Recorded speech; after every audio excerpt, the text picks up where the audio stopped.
Today, your guest host, Karen Benton, is here. Karen is a mother, nurse practitioner, certified body talk practitioner, Franklin Method instructor, and owner of Limitless Living, LLC. Joyful, abundant, and bursting with energy. Here is your guest host, Karen Benton.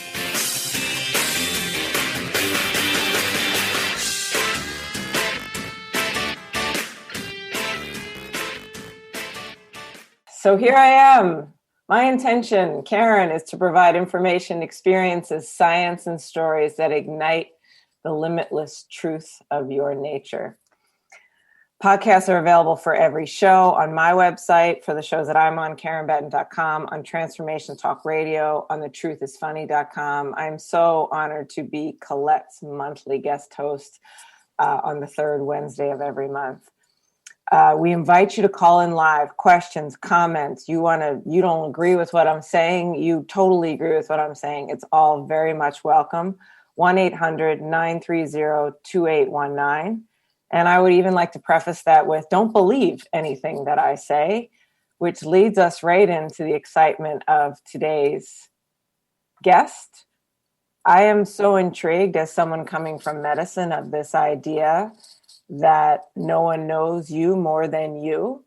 And I was so very privileged to meet through the work that I have found over the last 10 years called Body Talk, my guest today, whose name is Kristin Pierce.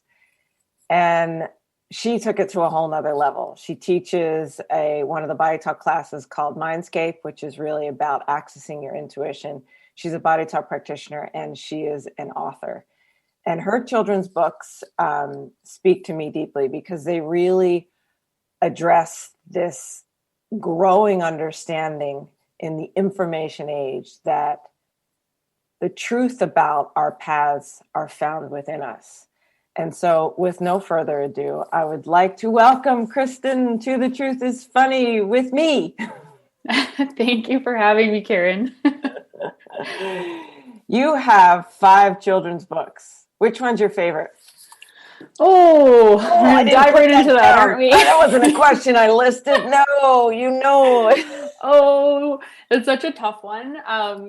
Honestly, I think Magnus feels like my favorite. So Magnus Omi, our Mind Pioneer. Look, we match. Hey. Oh, we got it. There we go.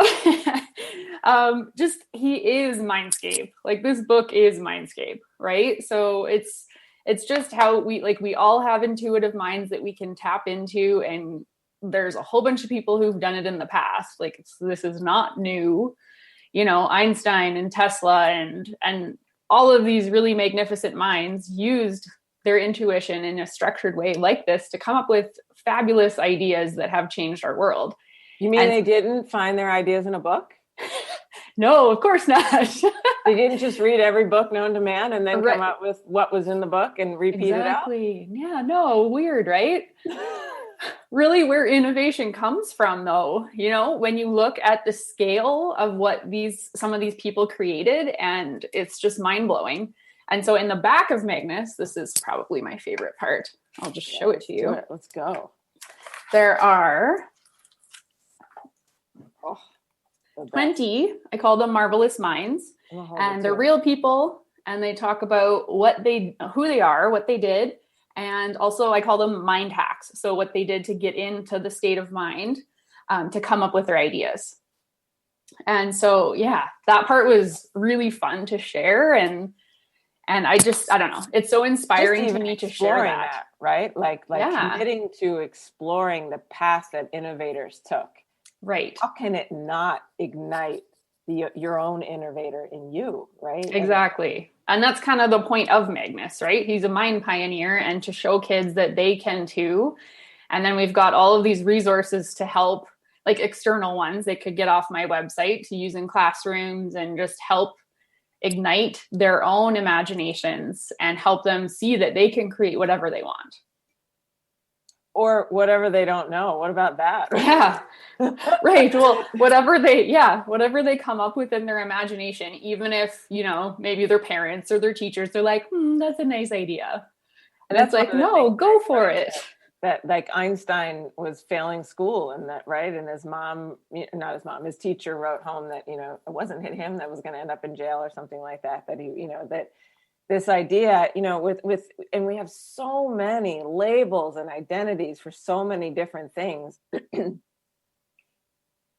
Would you say I get stuck in it. I get stuck in what my label is. And that was such a big transition for me, being, a surgical trauma ICU nurse, and then a surgical trauma nurse practitioner, and then wait, what is it you do? And I'd be like, yeah, I don't know. There's no word that you're going to recognize that represents what I do, which Kristin and I have a resonance in that. Although I think you're an author, like that. That's just a safe one. Faster. People are like, oh, I know what that is. And then try, well, no, it's not Reiki. Well, no, it's not acupressure. No, it's not acupuncture. No, it's not massage. No. Well, what is it? Well, it's something brand new. And this beautiful container that you've created in your books that propagates this potential in children to bring through what doesn't already exist, to be willing to express what one might not recognize. Yeah, absolutely. Yeah, that's really the point of it, right? And even Magnus in the book, he has trouble focusing his mind on what he's supposed to be paying attention to in class, because he's just so fascinated with all of these ideas and creations that he could make. And so, yeah, he ends up getting in trouble, and then has to go to the library and has a bunch of books that he's supposed to put back onto the shelves, and they end up falling out off the shelves and bonking him. And they're all ones that are like about these people who've used their minds in the same way. And so the cool part is I use Mindscape to create the whole book. So, right. And actually all of my books. You can't just leave that hanging like that. What do you mean you used Mindscape, right? Like, first off, the audience can't see the pictures. They will watch the podcast. But let me just assure you, there's these amazing little pictures of these innovators that we all know and recognize, right? And so now we're moving into how she developed this storyline that, to me, is unusual in our day and age.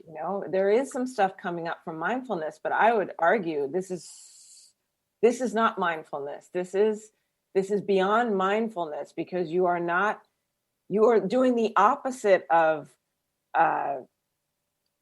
dictating, a path, but rather propagating the unknown. Right. And yes. Is that even can you say that? Propagating the unknown. Why would you want to do that? Yeah. So basically how I do it is with Mindscape is I just get into this relaxed state where I can open up my mind and kind of travel into this imagination place in my mind. And there's a few different things I use in Mindscape for this, but the ideas just start to flow so easily. And then it's really just about paying attention to them and like grabbing some of them, and I write them down. And then it's almost like not a puzzle piece, but seeing just how do they fit together. And I don't have to make them fit together. They kind of just come together on their own. And then all of a sudden it's like, whoa, okay. When I get into this state where sometimes I need to do a little bit of research first, like find the information and have some things kind of just organized in my brain. And then the stories, I go into Mindscape and the story will kind of just come through, which is pretty neat. Because with Magnus, I was actually on a plane when I was writing him. Sorry? Sorry to interrupt you. I have to know. I have to interrupt you. I have to get that question. Like, do you write it down when it starts to show up when you're in Mindscape? Because like my own thought would be like, well, then you might come out of it. But no, maybe Mindscape teaches you to do it with your eyes open. You can still be in that state and have your eyes open and functioning in life and writing while. Absolutely. Yeah.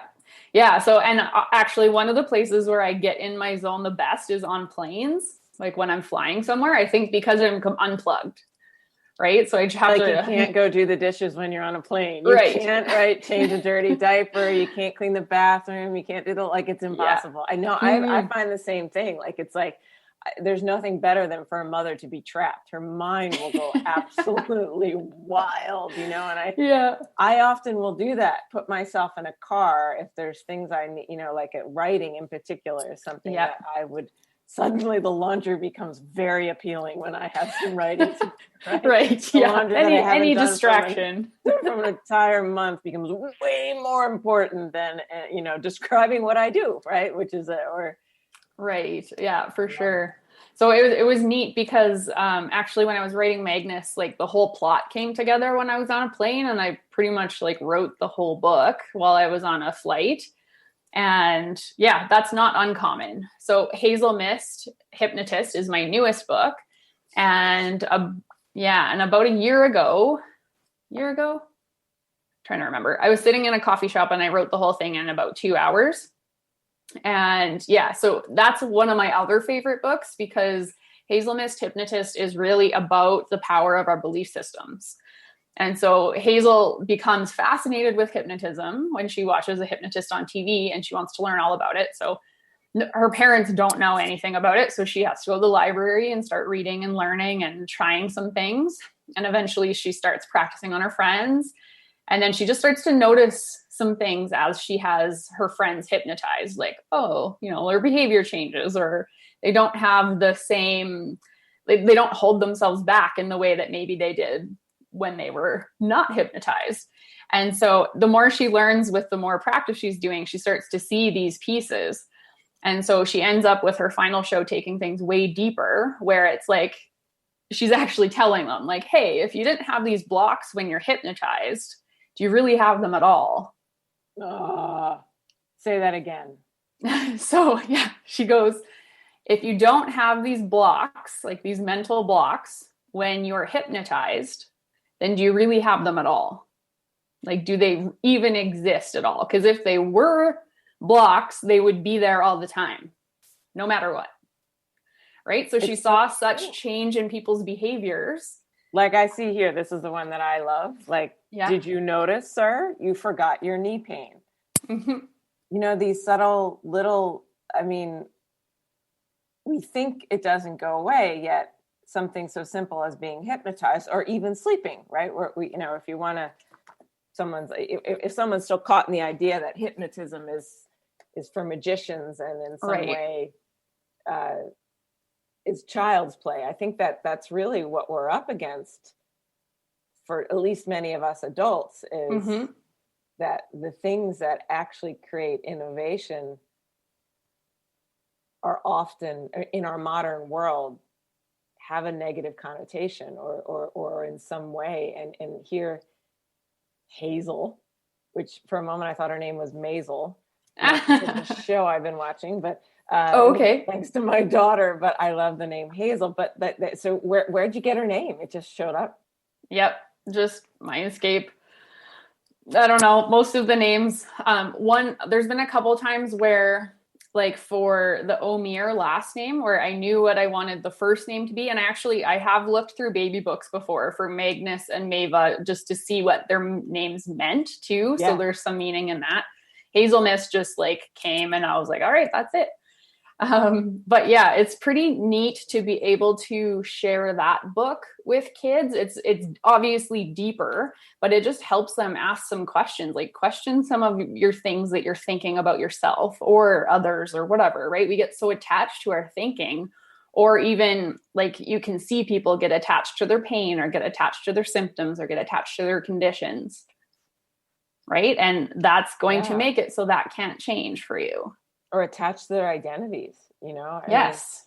Which is I had a college student in here, and she was starting to maybe help me with some of the Instagram, and she read through the Inner Compass book, and she just stopped and looked at me, and she was like, I could use that message to read to myself every day. And I practically welled up. I was like, well, that's the whole reason I have them here, is because as much as these were designed for children, their messages are so, so deep for all of us, because there's so much going on right now about how to make the decision that's best for you and your family.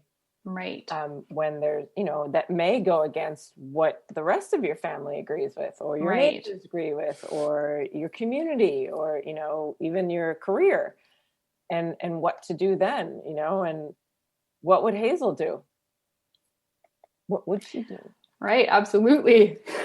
I know, right? So it's powerful. And I like being able to share those messages with kids because I feel like that is just empowerment packaged up in a book for them. And a lot of parents will send the message like, these are just as much for us as they are for the kids. And that was always kind of the point, almost like a Disney movie like Moana or something like that, where it's just as much for the parents as it is for the kids. I love that movie so much. I know, me too. It's well, let's go with like this idea, go a little deeper. Like, what do you think our main blocks are from accessing? What would you say the difference between the hypnosis and the inner compass is? I think hypnosis gets us out of our heads. Like, it helps to just melt all the blocks that would normally be dictating our behavior. Right? Because a lot of those are subconscious and we're not aware of them. But when we're hypnotized. How about one that just came floated in, like, I'm a good girl. We make fun of that in my family, like, because my oldest daughter will always joke and be like, Mommy, I'm the good girl. But this funny thing of, even in birth order, that the oldest may be more attached to this idea that they need to please the parents and be good. And then each subsequent child, there's a whole book written on this, but tends to be willing to dance it up a little bit, has a different identity. But those are exactly the blocks that you're speaking of that keep us from our inner compass, would you say? That's it. They definitely can. Yes, absolutely. Right. Because if you think you have to be the good girl all the time, but you are actually feeling like you want to follow this path and it doesn't align with, oh, maybe they won't think I'm the good girl, then are you actually going to be able to do that without having a whole lot of inner turmoil that's going to sabotage you from actually doing that? And then you'll come back to the safe good girl role. Like my poor parents who now have to say, well, Karen left medicine. What does she do? I don't know. But it is like, I'm laughing, but that's a big identity, loss of, I'm a nurse practitioner. Everybody recognizes that. There's accolades for that. Oh, that's great. I'm a body talk practitioner. What? I read that on the internet and it sounds like it's quackery. Well, yes, to someone who doesn't understand the potential that lies in the unseen world and in the relationships in our body, that might be. So these are all these things that you're addressing in these books for children. Mm-hmm. Yeah. Well, and almost like trying to help normalize some things that kids don't get taught. Right? Like, how powerful is it to find out you do have an inner compass and that your body does talk to you and you have inner knowing that can actually help you make decisions that align with you and not just do things because other people might want you to, or you might think they want you to. You don't even really know. We make all kinds of assumptions, right?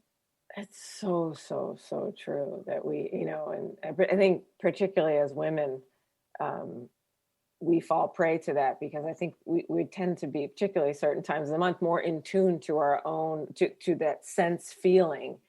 And then again, it's not okay to disappoint people. So then we have to put on our hat and our mask and keep everyone happy. And at the end of the day, you're tired from the circus. Right. You don't know you were in a circus. Right. And then it's like, okay, wait, do I actually need to do that? Who told me that? And is that true? That off? Yeah. Right. Mm-hmm. And that's really where Hazel comes in. Like, is that true? Is that the only way?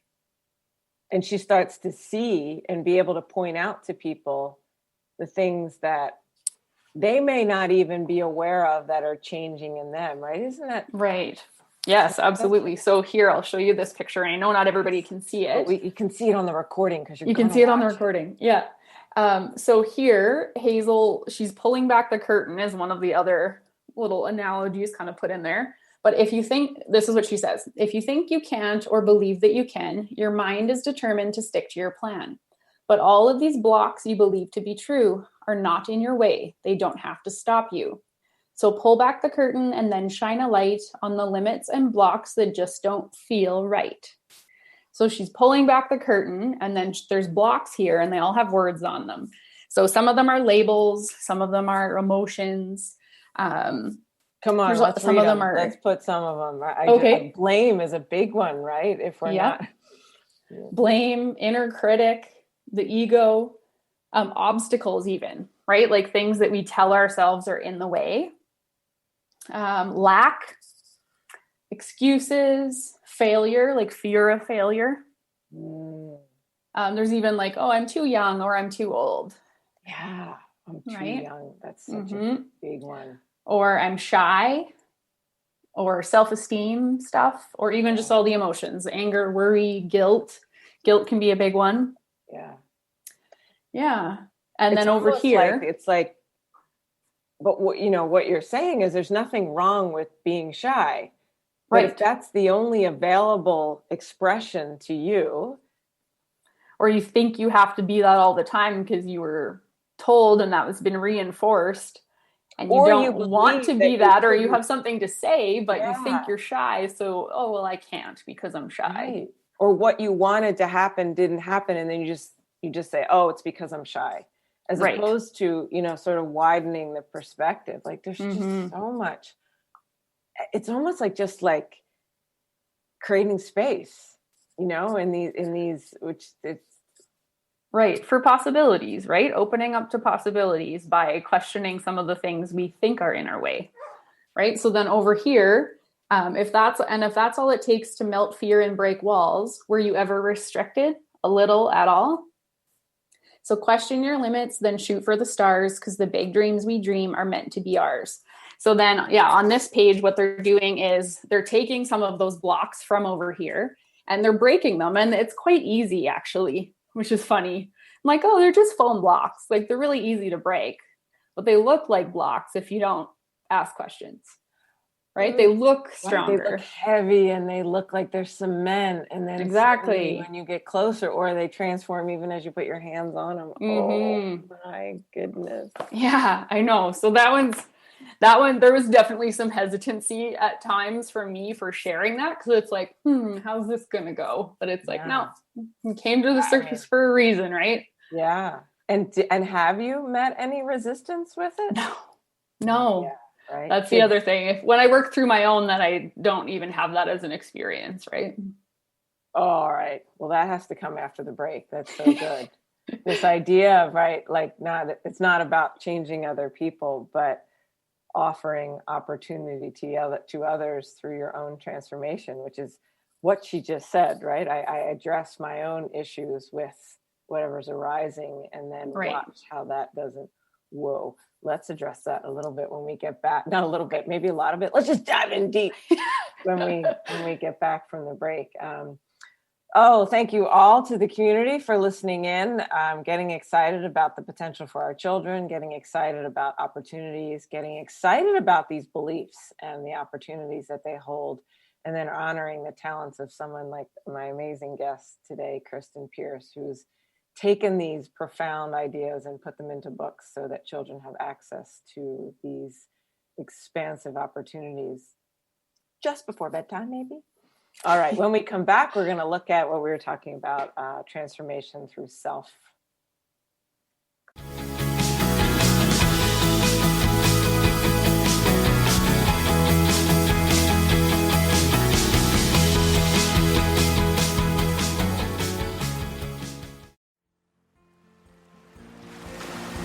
Raising the vibrations through stimulating conversations while exploring the mysteries of Atlantis and Lemuria on Tales from the Merworld Radio with me, Amira Beth. Join us every second and fourth Thursday at 1 p.m. Pacific on TransformationTalkRadio.com. Be ready to feel empowered and an active part of the changing earth. For more information about me, visit AmiraBeth.com. The Truth is Funny. Shift Happens with Colette Marie Steffen is excited to welcome Karen Benton as a monthly guest host. Tune in on the third Wednesday of each month at 8 a.m. Pacific Time to regain confidence and trust in your capacity to create change in your life, your health, your family, and your well-being. Karen Benton is a mother, nurse practitioner, certified body talk practitioner, Franklin Method instructor, and owner of Limitless Living LLC. For more information about Karen, visit KarenBenton.com. Tune in to The Truth is Funny with Colette Steffen each Wednesday at 8 a.m. Pacific, 11 a.m. Eastern on TransformationTalkRadio.com. This hit show will have you thinking outside the box and riding the wave of infinite potential. Join Colette on the Higher Self Network, inspiring listeners to shine their brilliance and ensure success while roaring with laughter as they recognize the humor of the giant cosmic joke. Visit thetruthisfunny.com. Hey everyone, it's me, Psychic Medium Jamie. And me, Spirit Walker Nicole from Shades of Spirit, bringing you another Shades of Spirit tip of the week. Jamie, have you ever wondered if spirit or an angel is around you or your home? Ever since I was a child. And today we're going to go over a few signs and indications that they are near us. What about hearing your name called but you can't quite find the source? Does that happen to you? All the time. I see moving shadows or bursts of color out of the corner of my eyes. I'll have objects that go missing and then turn up in the most random places. Especially when you're trying to get out the front door. I'll have electrical devices that turn on and off for no reason. I'll see repetitive number sequences such as 444, 1111, or 1234. Join us each week, Monday mornings at 8 a.m. for our Shades of Spirit podcast on Transformation Talk Radio. You can also follow us and make appointments on shadesofspirit.com or give us a call at 858-684-7575 to book your appointment. Stuck in a roundabout of dysfunction? Learn how to speak your truth to power with host Dr. Kathy Obear. Create real change with smart tools and smart strategies. No frills, no fluff, just life-changing conversations to help get you where you want to be. Extend your reach and become an agent for real change with Kathy Obear. For more information on Kathy and her work, please visit drkathyobear.com. That's drkathyobear.com.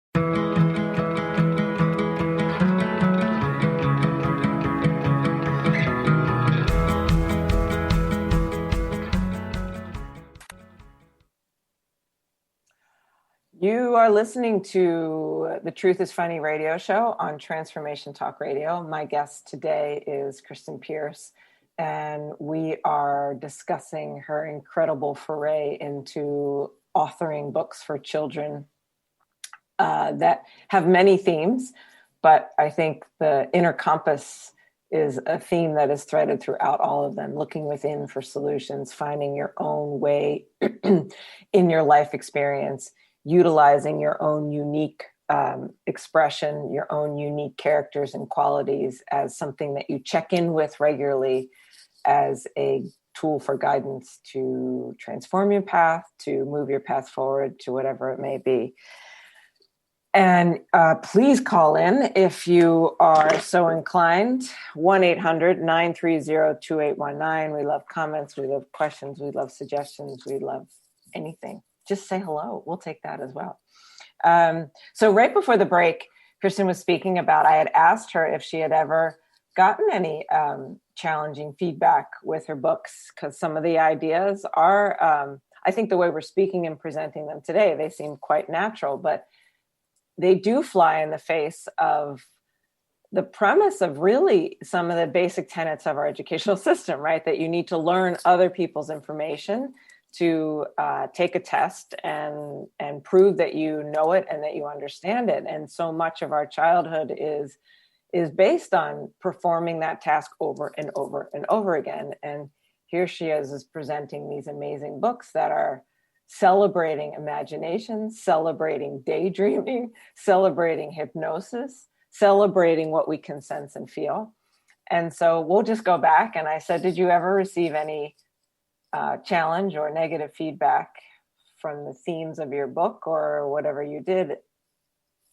And No, well, no, not at all. I had a lot of resistance, even in writing them. And So I actually found, before I even released my first book, because this was completely new for me, I used to not think I was creative in any way. I didn't write creatively until I was 30. I had so many limiting belief systems about creativity in the first place. Like, I was athletic, I was science, I was good at math, that was me, right? And so I had a lot of undoing of belief systems to do in order to even get to the place where, oh, I do have an idea. Maybe I'll sit down and see what happens with it.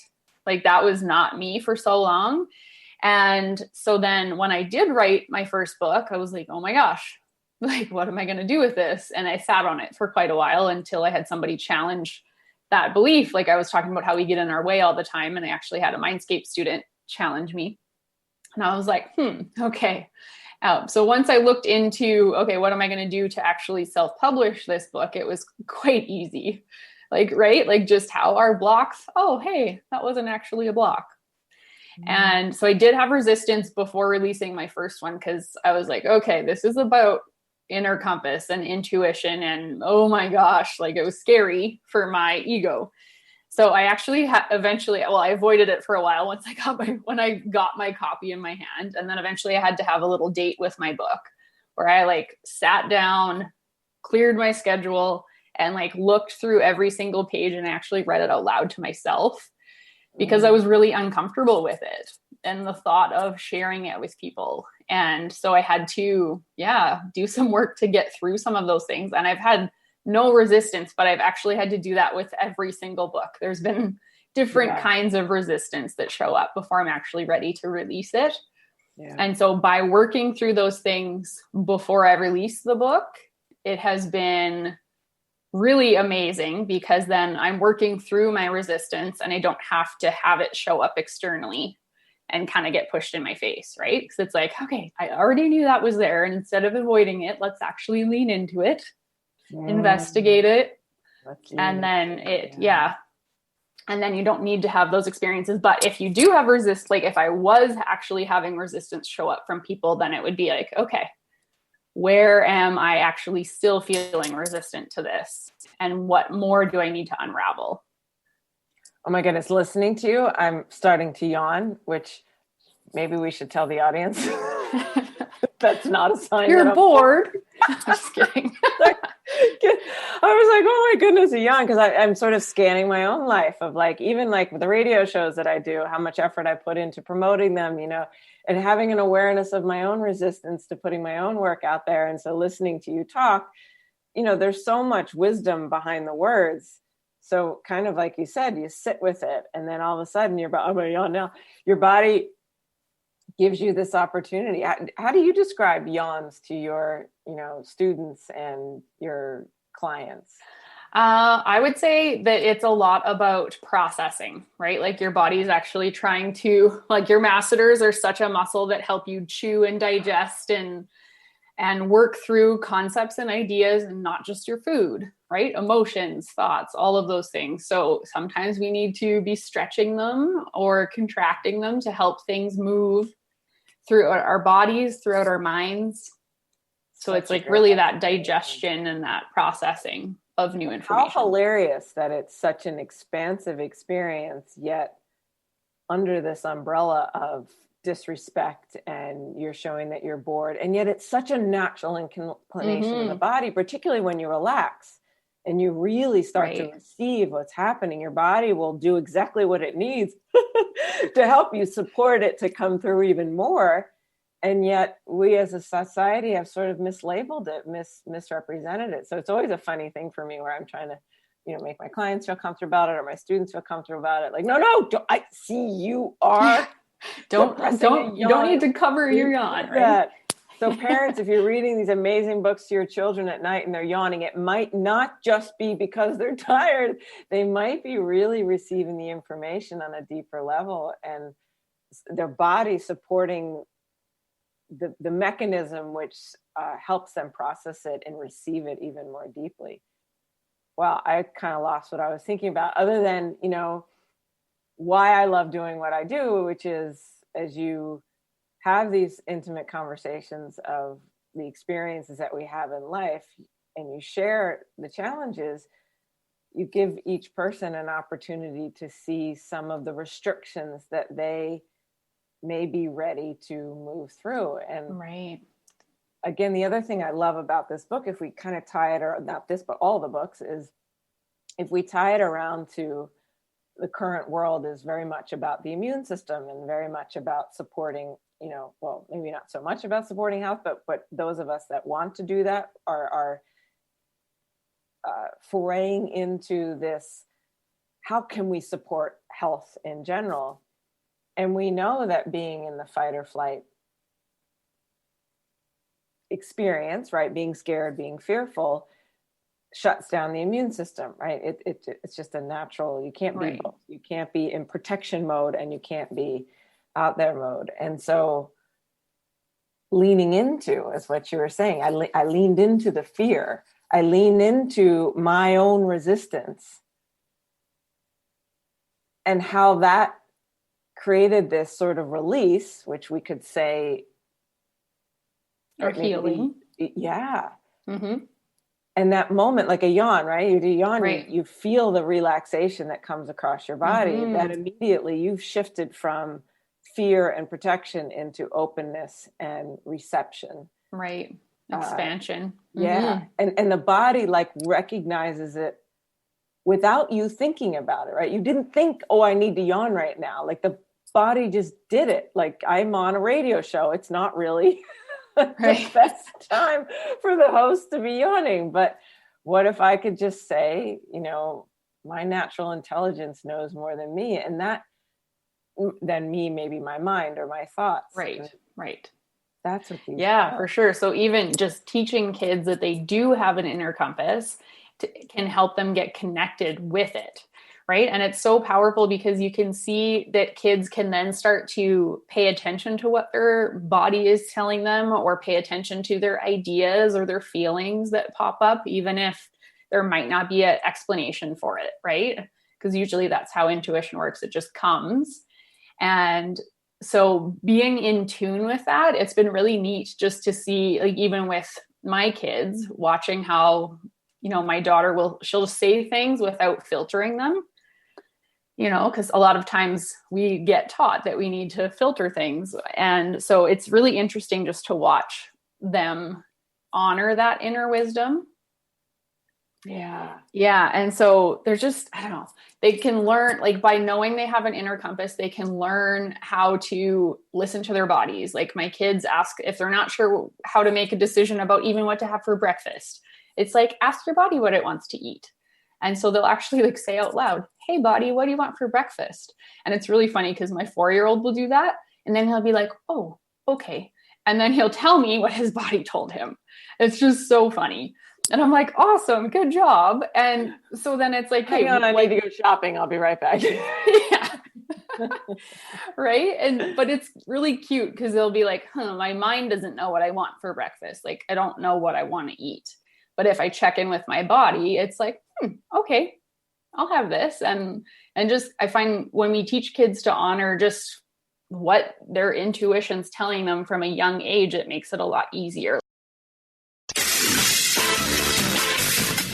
You've been listening to The Truth is Funny with Colette Steffen. Tune in to The Truth is Funny with Colette Steffen each Wednesday at 8 a.m. Pacific, 11 a.m. Eastern on TransformationTalkRadio.com. Join Colette on the Higher Self Network as she provides energetic shifts and consistent results in every area of life, inspiring listeners to shine their brilliance and ensure success while roaring with laughter as they recognize the humor of the giant cosmic joke. The Truth is Funny. Visit thetruthisfunny.com for more information. That's thetruthisfunny.com. Views expressed on this program are those of the host, guests, and callers, and do not necessarily reflect the views of the station, its management, or advertisers. You're listening to Transformation Talk Radio.